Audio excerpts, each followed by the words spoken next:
Welcome to dreamy दुनिया। एक राजकुमार जो हस्तिनापुर का अगला राजा बनने वाला था, एक योद्धा जिसे कोई पराजित नहीं कर सकता था, लेकिन अपने पिता की खुशी के लिए उसने ऐसा त्याग किया कि देवता भी स्तब्ध रह गए और उसी दिन देवव्रत भीष्म पितामह बन गए। बहुत समय पहले हस्तिनापुर पर राजा शांतनु का शासन था। वे एक न्यायप्रिय और पराक्रमी राजा थे। उनका एक पुत्र था देवव्रत। देवव्रत बचपन से ही असाधारण थे। उन्होंने वेद, शास्त्र और युद्धकला में महारत हासिल कर ली थी।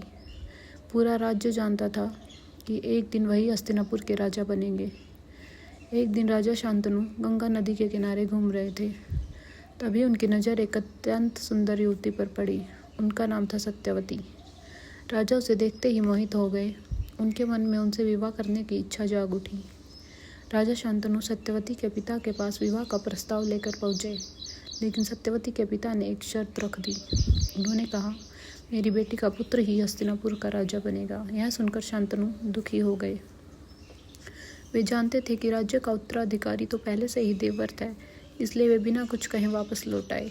उस दिन के बाद राजा शांतनु उदास रहने लगे। उन्होंने राजकाज में भी रुचि कम कर दी। उनकी उदासी देखकर पूरा महल चिंतित रहने लगा। देवव्रत अपने पिता से बहुत प्रेम करते थे। उन्होंने कई बार कारण जानने की कोशिश की, लेकिन राजा शांतनु कुछ नहीं बोले। आखिरकार देवव्रत को अपने मंत्री से पूरी बात पता चली। उन्हें मालूम हुआ कि उनके पिता सत्यवती से विवाह करना चाहते हैं, लेकिन उनकी वजह से विवाह नहीं हो पा रहा है। अगले ही दिन देवव्रत स्वयं सत्यवती के पिता के पास पहुंचे। उन्होंने कहा, मैं हस्तिनापुर के सिंहासन का त्याग करता हूँ। यह सुनकर सत्यवती के पिता चौंक गए, लेकिन फिर भी उनके मन में एक शंका थी। उन्होंने कहा, यदि तुम्हारे पुत्र हुए तो वे भी सिंहासन पर दावा कर सकते हैं। यह सुनते ही देवव्रत कुछ क्षण शांत रहे।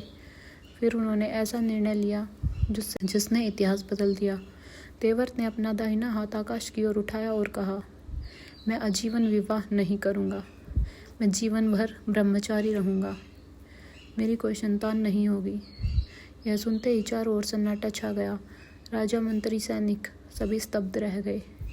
ऐसी प्रतिज्ञा किसी ने पहले कभी नहीं सुनी थी।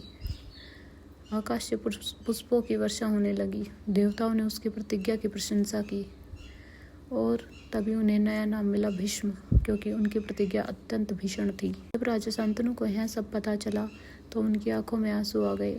उन्हें अपने पुत्र पर गर्व भी था और उनके त्याग का दुख भी। राजा शांतनु ने प्रसन्न होकर भीष्म को एक अद्भुत वरदान दिया, इच्छा मृत्यु का वरदान। अब भीष्म तभी मृत्यु को प्राप्त होंगे जब वे स्वयं चाहेंगे। समय बीतता गया। सत्यवती हस्तिनापुर की रानी बन गई, लेकिन भीष्म की वह प्रतिज्ञा आगे चलकर महाभारत के सबसे बड़े कारणों में से एक बनी। यदि भीष्म राजा बन जाते तो शायद हस्तिनापुर का इतिहास कुछ और होता। शायद कौरवों और पांडवों का युद्ध कभी न होता, लेकिन नियति को कुछ और ही मंजूर था। भीष्म ने जीवन भर अपने वचन का पालन किया। उन्होंने कभी विवाह नहीं किया, कभी सिंहासन की इच्छा नहीं की और अंत तक हस्तिनापुर की रक्षा करते रहे। लेकिन भीष्म के जीवन में एक और घटना हुई, जिसके कारण उन्हें अपने ही प्रिय पांडवों के विरुद्ध युद्ध लड़ना पड़ा। आखिर क्यों भीष्म पितामह कौरवों की ओर से लड़े, ये जानने के लिए बने रहिए।